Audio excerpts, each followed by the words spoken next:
আসসালামু আলাইকুম। কি অবস্থা, কেমন আছেন সবাই? আশা করি ভালো আছেন। ইনশাল্লাহ আমি আপনাদের দয়া অনেক ভালো আছি। তো সেদিন একটা চিড়ার মোয়া দিছি, মানে এটা বানানোর রেসিপি বানানো পুরোটাই ছিল না, একটু করে ছিল। এটা দেখতেছি অনেক মানুষে পছন্দ করছে, সেজন্য আমি আজকে একদম পুরোপুরি বানাই দেখাবো চিড়ার মোয়া এটা। তো আমি প্রথমে এগুলো মশমশা করে একটু বাজে নিব।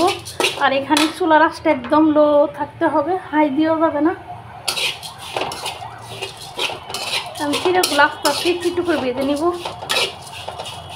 মশমশা করে। তো এই যে আমার বাজা শেষ। এখন আমি একটা প্যান বসাই দিছি, ওখানে এখন চিনি দিয়ে দিতে হবে, কড়াইতে চিনি দিতে হবে। আর চিনিগুলো ভালো করে লো হিটে একদম মানে গালে নিতে হবে। তারপর আমি চূড়াগুলো দিয়ে দিব। এই তো চিনি দিয়ে দিছি। ক্যারামেল হওয়ার জন্য অবশ্যই চুলার আঁচটা কমাই দিতে হবে, না হয়তো পড়ে যাবে। এই তো নেড়ে ছেড়ে দিতে হবে, এভাবে নাড়তে হবে।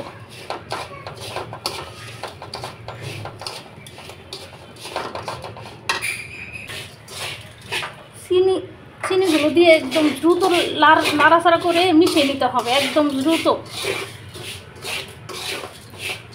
একদম ভালো করে নেড়ে মিশিয়ে নিতে হবে।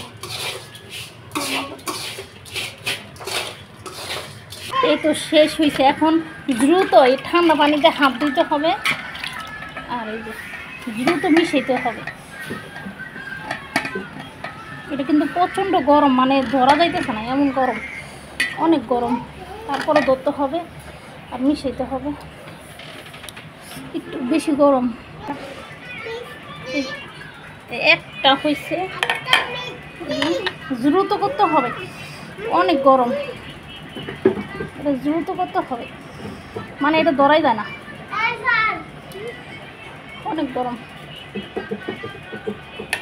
তুমিও বানাও, সবাই বানাও, তাড়াতাড়ি হয়ে যাবো গা।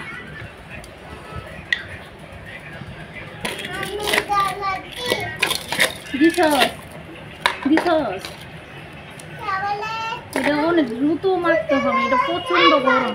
এই যে দ্রুত বানাই ফেলতে হবে, ভাঙবে না, একটু পরে আবার চাপাই দিলে হয়ে যাবে। এটা দেখা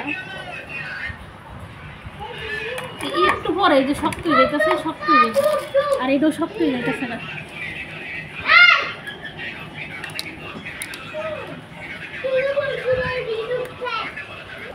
তো এতটুকু হয়েছে, আর এগুলো বানাইতে পারি না, প্রচণ্ড গরম ছিল তো বানাইতে পারতেছি না।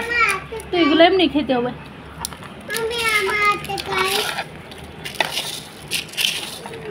এগুলো হয়েছে।